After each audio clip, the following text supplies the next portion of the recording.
Hey, thanks for joining me. I have been enjoying going through these classic X-Men books so much, and this is the one that I've been anxiously awaiting getting to for a couple of reasons. But they're all just shockingly good. And I know I mention this on all of these all the time, but the way that these stories are told by Chris Claremont and John Byrne, it's one of those things where they've been hyped up for so long that maybe people get sick of hearing about it. The X-Men, the Dark Phoenix saga, I'm sick of hearing it. I get that, but at the time, this must have been just amazing, revolutionary superhero comics, just so well done. And to me, it stands up perfectly. It's so good. Not only the story that happens in this thing, but also the backup story in the tail end of this is has got a unique thing about it that we'll get into here shortly when we get through the main story here. I was talking about in the previous issue how it ended with the X-Men infiltrating the Hellfire Club and getting their asses handed to them. They were not prepared for what they went up against. And Wolverine got dropped into the sewer with this amazing shot, kind of this iconic thing of Wolverine like, I'm coming up there, I'm going to kick all your asses, you don't know what's about to go down. And I was talking about how this must be, I'm wondering if that this is one of the first times where Wolverine was just coming across as incredibly super badass. Like, he was always pretty cool, but this is like a whole new level. And we get to see him do that here. This cover, it looks great. It's kind of telling you an idea of what's coming up in it. I love the colors, like the black, the blue, and the bright yellow. It's just such a perfect cover for this book. And I remember as a kid when I got this, I read this over and over and over because it was so interesting. Again, the X-Men got their asses handed to themselves, and they're all knocked out and chained up and they're not in fighting condition anymore. But Wolverine, the bad guys just assumed he was dropped into the sewers and is gone and dead. He is not. He is on the scene. He's going to start handling business, and he's pissed and doesn't have anybody there like Storm or Cyclops to calm him down and tell him to rein himself in. He's going to go nuts and just show everybody what the hell he can do. But yeah, Claremont, plotter, scripter, John Byrne, plotter, penciler, Terry Austin, inker. The dream team on X-Men books. It's so good. But this other story, Briggs' Revenge, the backup story in this, written by Ann Nesenti, Jim Lee, penciler, Joe Rubinstein, inker.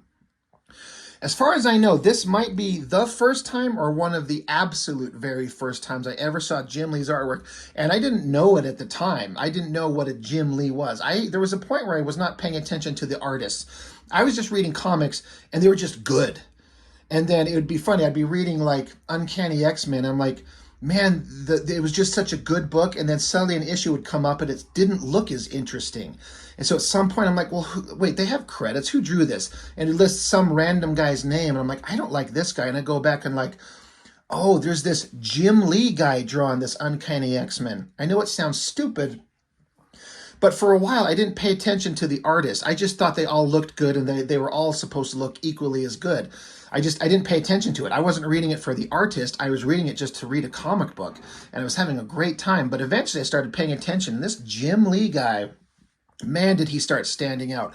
But I didn't know that it was Jim Lee until I found out who he was. And I read several issues of Uncanny X-Men. And then I went back and I'm like, oh shit, this backup story in this book was him too. And now I see it. Now it makes sense. We'll get to it because we got this amazing story of Wolverine holding himself up in the ceiling here. And now the Hellfire Club has sent their guys down here to make sure that Wolverine's been taken care of. He got dropped through the ground, and they're trying to track him down and see if he's truly dead. They're looking for a body. And they're like, this is a waste of our time. He's gone. The water had to have killed him. It's a flash flood. What are we wasting our time for? But Wolverine's hiding up there. And then they're like, wait, there's some water dropping down. They look up, and down comes Wolverine. And I remember this shot right here. I'm going to bring it up closer to the camera. This is the first time in my head, my memory, that I was like, Wolverine murdered this guy. And he's a scumball, villain, bad guy, presumably. I mean, he would have killed Wolverine given the chance, so Wolverine killed him first. Now, I don't know if they say he's dead, but he has to be dead, right? It says up here, the mercenaries who react with desperate, deadly speed, it doesn't save them. Neither does their skill. So Wolverine killed this guy, right? I mean, how often did this happen in these X-Men comics where, like, these characters survive all kinds of crazy conflicts? Very rarely does someone die, but to have the guy with knives on his hands actually stab somebody to death, which is what would happen in a real world situation. I mean, you watch those X-Men movies. I mean, Hugh Jackman's Wolverine put his claws into people in ways several times where they are absolutely dead. It was just bloodless, and that's fine. Anyway, to me, I was like, holy shit, Wolverine's killing him. Like, would he do this if Cyclops was right there? Probably not. But Wolverine's like, he's alone, he's pissed, and he's going to take these fuckers out. So jumps up, dives out of the way of the gun, slashes another guy. That guy's got to be dead. Wolverine takes a machine gun blast to the chest, and he's knocked down into the boxes here. It's like, Jesus Christ, man, be careful, watch out. We don't know if he's down. He's like, I hit him dead center. But after what happened tonight, I'm taking no chances. And Wolverine's just kind of down on the ground. And then he suddenly jumps up, slashes this guy. Again, he's got to be dead. And I love this. These shots of him just slashing at these guys here, here, here, just always stood out to me as like, holy shit, this Wolverine guy is a badass. And he'll kill these dudes. So good. The artwork, the coloring, the storytelling, masterclass comic book work. And then this is another part that I always loved. And what's interesting is I was so familiar with how this intense, like, bit of dialogue-driven scene went. I'd read it so many times.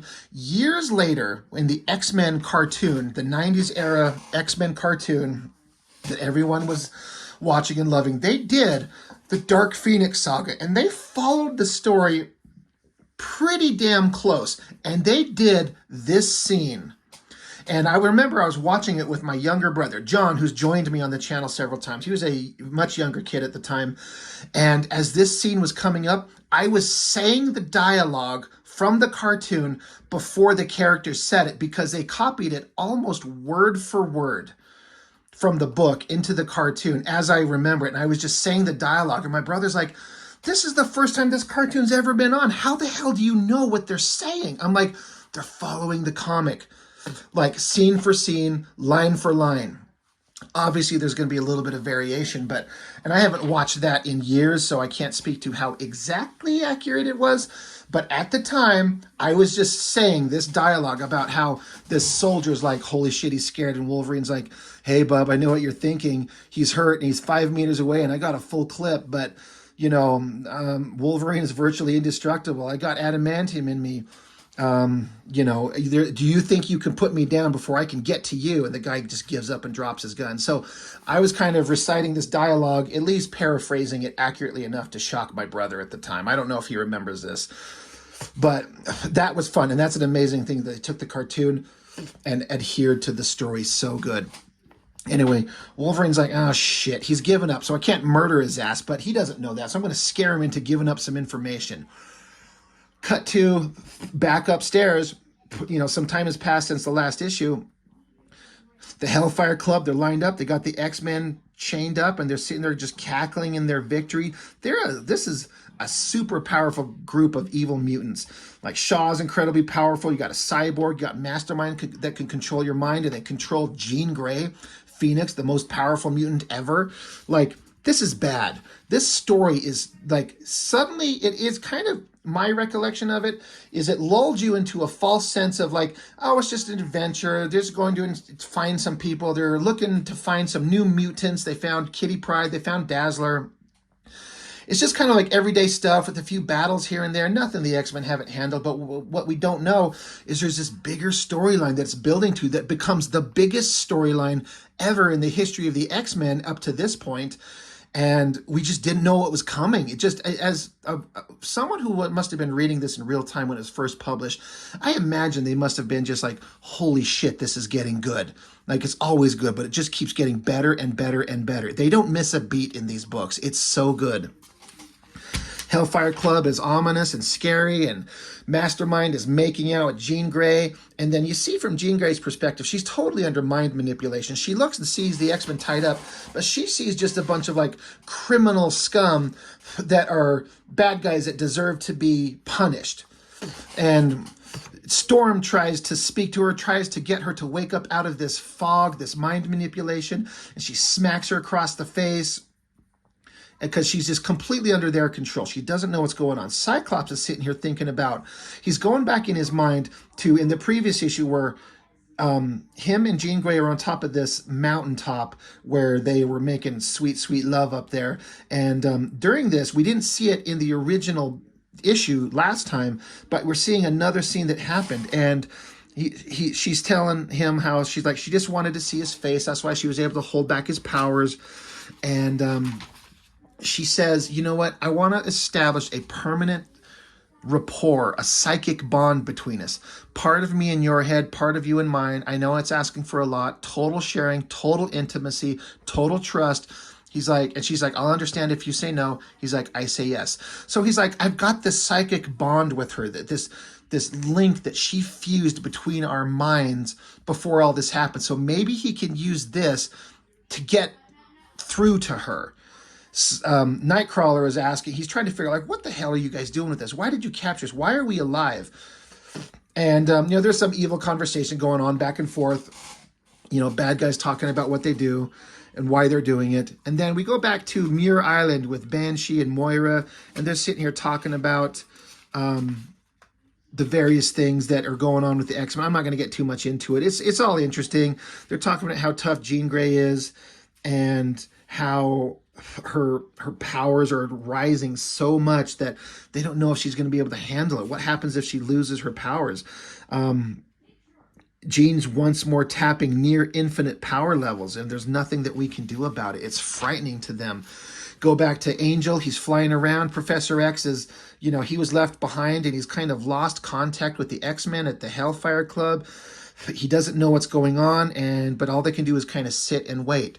Meanwhile, back with the Hellfire Club, this is another example.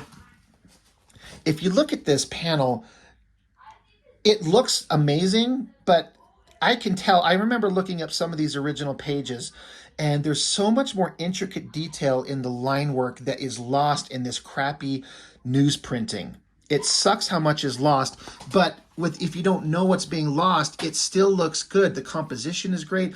The color choices are amazingly perfect. I don't know if I've ever paid attention to if the colorist is the same guy, Glynis Oliver, on this issue.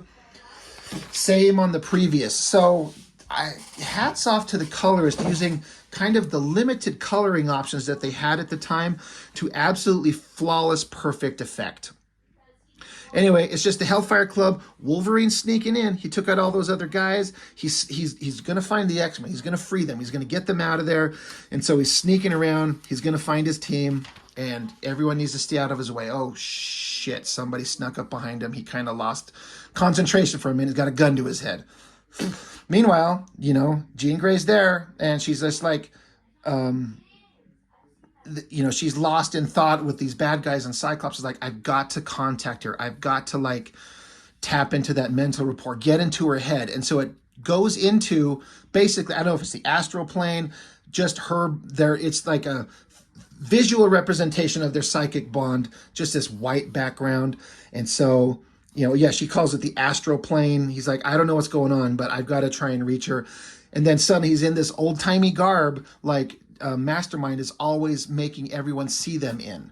So Jean Grey comes to a door. He's trying to say, hey, it's me. I'm Cyclops. It's Scott Summers. Do you remember me? And she just doesn't know anything. She's so lost in the mental control that Mastermind has her in. So Cyclops pulls his sword and he's like, you know what? I've got to defeat this guy. We're going to have there's going to be a visual representation of their fight in the the astral plane. So they have a sword fight. They're talking to each other, talking about what's going on, who the X-Men are, who the Hellfire Club is. But Cyclops seems to be holding his own, but Mastermind's a better swordsman, it seems. Back to Wolverine, a gun to his head. He doesn't care. A little bit of a coloring goof here. They colored it all yellow, there's no skin tone flesh on his mouth right here. That's kind of interesting. But, the bad guy's like, hey, man, no fast moves. And Wolverine's like, fast moves, bud, you don't know. So he grabs him, throws him into the room, and he's like, you know what? No time, no more time for sneaking, no more time for subtlety. I'm gonna go find my team. So he goes charging through the group, and a bunch of like random soldiers show up, random security guys, and they see Wolverine there, and he's like, you know what? I'm not gonna stab these guys to death. Because he's saying they might be inner circle mercenaries, but they might just be like random club employees. They might just be security, and I can't kill them. They might just be cops for all he knows. So I like this shot, like his mask, his head, and he's putting his like a flat palm to the chin of this guy. But they just keep beating him down. And so Wolverine's doing his best to not murder them to death. Meanwhile, back to Cyclops is fighting Jason Weingard, sword fighting, but Cyclops loses a sword and gets stabbed in the astral plane, the mental battle. He gets stabbed, and then this awesome, beautiful splash page of all the team looking. They're like, Cyclops just screamed in pain and fell to the ground. And Nightcrawler's like, he's not moving. His chest isn't moving. He isn't breathing. Cyclops is dead. Like, holy shit, what the hell is going on? Great splash page. And just what a cliffhanger to leave it on. Too late, the heroes. A prologue to disaster. 17 pages of awesome story. Once again, it's just masterfully done. It's so well drawn. I love everything about it. The coloring, the line work, the script, the newsprint. It's just freaking amazing. One of my favorite comic books now and at the time when it came out, and Wolverine being a badass, and the storyline of the Phoenix is just building and building. Like, no one could possibly have imagined where it was going to go. Like, the levels of drama and shocking ending that it was reaching. Like, how could anybody know where it was going? But what a fun story it must have been to read this at the time. Anyway, so that's enough of the classic X-Men. We get into this story called Briggs' Revenge, and then here we got a big splash page of Storm flying through the sky, and she's like, it's too much of a beautiful day. I can't be down here in the city. I need to fly. So she gets up there, and she's just enjoying herself. It's just great. Now, again, this is Jim Lee artwork. Now, if you're familiar with Jim Lee, I'm familiar enough, and I've looked at his work for decades at this point, and this is certainly old school Jim Lee, before he became all about kind of like the splash page Image Comics kind of hyper over the top art vibe, but there's still some of it in here. There was kind of a balance of storytelling and artistic excitement that he would still do at this point. I think it looks great. But anyway, Storm, she's flying, but she decides she needs to land. She can't be, flying around too much. She can't draw eyes. So anyway, she's like, no one saw her. She's fine. But meanwhile, in the background, there's this dude with his eyes cackling with Kirby crackle energy. He's like, she can fly. Maybe she's a mutant like me. Maybe she can help me. Oh, I hope she's nice. So you got sympathy for this guy. He's like, Jesus, this must be a mutant. I need help. I need someone to talk to. I hope that she's nice to me. So anyway, she's walking down the street, and you see this kind of like rich guy getting out of a car. He's thinking to himself, how elegant. Everyone's just like swooning over how hot Storm is, and she is. But she's walking down the street, and this guy comes up behind her, the guy from the previous page, like, excuse me, I'd like to talk to you. And she's kind of like, in her head, she's like, God, oh my God, some annoying guy is trying to talk to me on the street. So he tries to introduce himself, and she just walks away. So he's like, wait, hold on, not so fast. So he runs up there. He's like, lady, I was introducing myself to you, and you just walked off. Meanwhile, hand to the chest. Rich guy here shoves the guy to the ground. He's like, leave the lady alone. You're bothering her. So he kind of skulks off, and she's like, and he's thinking she's smiling at him. And she's like, oh, that was very gallant of you. And he's like, oh, no, it's fine. Like, hell, this could be freaking Doctor Strange or something like that if they wanted to. It's not, but it could be. But then the guy, just this regular dude back here that was hoping that she'd help him out, he's suddenly pissed off. She's like, she's flirting with him. Oh, he's nice. He's handsome. He's beautiful. I'm just an ugly little scumball. You're too good for me. She's like, you're just like the rest. You're just as prejudiced as everyone else. And so she's walking off. She's smiling at the handsome rich guy. And he's like, I'm going to follow her. I'm going to take something from her. He's like, I hate her. I could kill them both right now, but I won't. I'll do worse. Her breezy, carefree ways, her enjoyment of life, that's what I'll steal from her. This is the last day she'll ever enjoy. So for a minute, you kind of had some sympathy for this guy, but he turns into this rage monster. He's like, if you're not going to talk to me, I'll murder you. That's pretty horrible. So suddenly the sympathy we had for this guy is evaporated. I think this shot looks great. This kind of old school Jim Lee in a way is a little bit more interesting than kind of the modern day version. They're both good. Jim Lee's awesome, but I like this old stuff. Anyway, it cuts back to later on, the X-Men. You got Wolverine, Storm, and Colossus in their outfits, and of course Jim Lee draws a sexy-ass Storm, but I love his Colossus. He looks like a big, hulking, strong guy. He makes the costume look awesome. The silver metal texture. I mean, not that John Burton didn't. Of course he did, but Jim Lee makes his version of Colossus look a little bit bigger. In a way, John Burns was a little bit more slender. He was still a tall, muscular bodybuilder type, but Jim Lee just hyped up the muscle kind of vibe a little bit. Anyway, the story is that Colossus is trying to rip this old tree out of the ground. The roots are deep, and Wolverine's like, you're not going to get it out. He's like, I bet you a case of beer you can't rip it out of the ground. He's like, oh, yeah, you're on. He's like, look at you. You're straining. You'll never get it out of the... And then Colossus just rips it right out of the ground. Storm uses her powers to, like, get the winds to blow the tree off to the side so it doesn't smash down on them. And so Wolverine's like, shit. All right. He's like, all right, my man, good show. Tell you what, give me a shot at winning that case back. And Colossus is like, sure. Wolverine says, I say this log is firewood in 30 seconds. Colossus says, stacked? Wolverine's like, stacked. You're on. So, it's like they're being friends and just kind of having a casual day while also exercising and in training with their powers, basically, in full costume, of course. Man, I know I've said this, but I think that drawing of Storm, her costume, it might be kind of ridiculous where the woman wearing an outfit showing that much skin. I get it. I respect it. But it's iconic and beautiful. The high legs, the round, two-tiered, kind of two-pieced cloak that comes over her shoulders, her long, flowing white hair. There's another shot of it. Jim Lee drawn, the beautiful female figure. I'm sorry, this is the best costume Storm ever had, in my opinion, and nothing has ever come close to this iconic design, and they should just go back to it. And again, I know, especially these days, people might be like, it doesn't need to show that much skin. All the girls are wearing almost nothing, and all the guys are totally covered, and I get it. That is a fair assessment, but when you have a flawless, perfect design, stay with it. I don't care. It looks perfect. Anyway, the jerk off that ran into Storm, he'd followed her home and he's watching from a distance. He's like, oh, here you are. You care about these guys. That's perfect. So meanwhile, Wolverine's chopping up the log like they said in their bet, and they're counting, and suddenly this car they have with them gets vaporized, blown to pieces. And Wolverine's like, shit, I thought I smelled somebody. And Storm's like, that's the guy who bothered me in the city. Wolverine's like, you know this guy? Again, this is another shot of Storm. Her face, simple drawing that I like, and Wolverine's face looks good. Colossus looks good. Man, this Jim Lee guy's good. He might go somewhere. Meanwhile, here's that douchebag guy. He's got some kind of crazy energy powers. He's like, I nobody move. I could disintegrate all of you in a heartbeat, but I'm only going to kill one of you. And you, my lady friend, you're like choosing between men. You chose between me and the handsome rich guy in the city. So guess what? You get to choose again. Choose which one of your two buddies here gets to die. You choose. You get to live. You get to live with this choice. I'm going to kill one of them. You pick. So what a fucked up monster he is. I love this shot of Storm's face.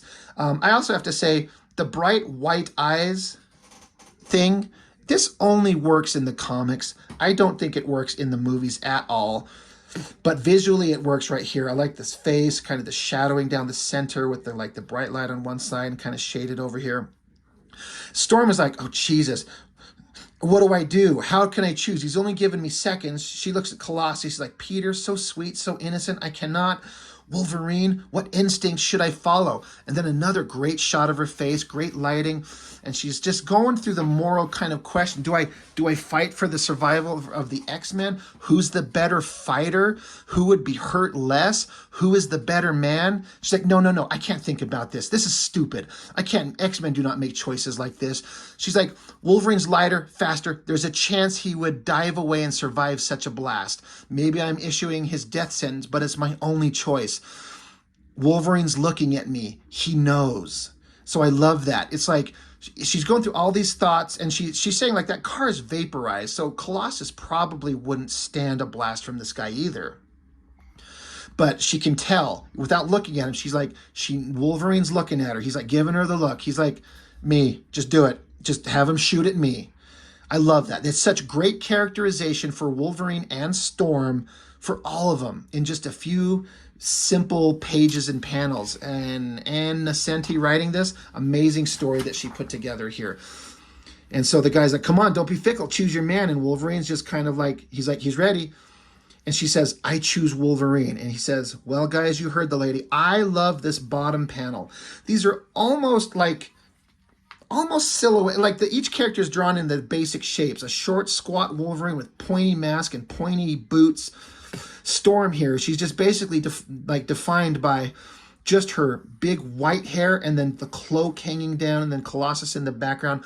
I have always thought this panel, and it's nothing amazing, but I love this.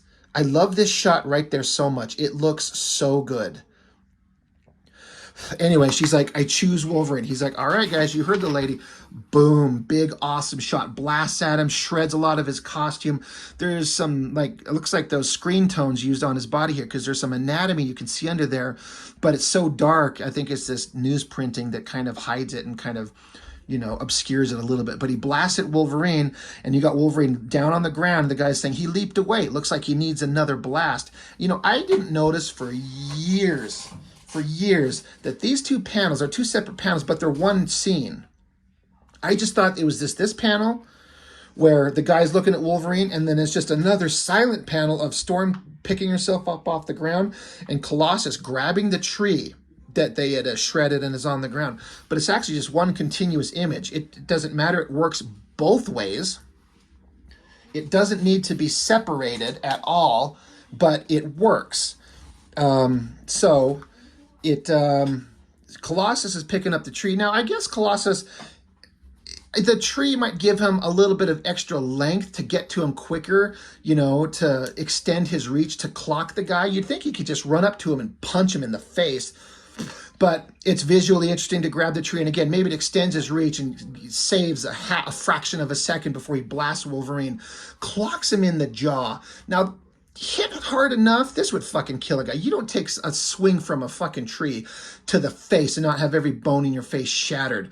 But it just clocks him. Colossus is not going to kill him, though, he'd be justified in it. Great shot. I love the movement of this. And then Storm is using her powers to, keep him her winds to keep him in the air, energy blasting all over. She's saying he's firing wild. We need to pin those fists. And Wolverine says, just drop him, Storm. Right here. He's mine. Wolverine is pissed. We just saw an entire comic of Wolverine murdering the shit out of some bad guys. You think he's not going to take this guy out? Again, I love that shot of Storm. Jim Lee draws her so good. So Storm drops him out of the sky. Colossus runs up to him and grabs his hands and puts his own hands to his own head. Colossus looks pissed off. And I love that it's kind of like he's the sweet, innocent guy, but he's like, I got him, Wolverine, take him out. I'm sure he's not thinking Wolverine, kill him, because that wouldn't be quite in character, but it kind of feels like Colossus is so goddamn mad. He's like, ooh, he's just fucking get this guy that just showed up and threatened our lives out of nowhere.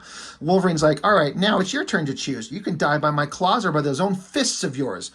And Storm stops him and says, look, he is a human being, evil perhaps, but we do not know what made him this way. And she says, he reached out to me for help and I ignored him.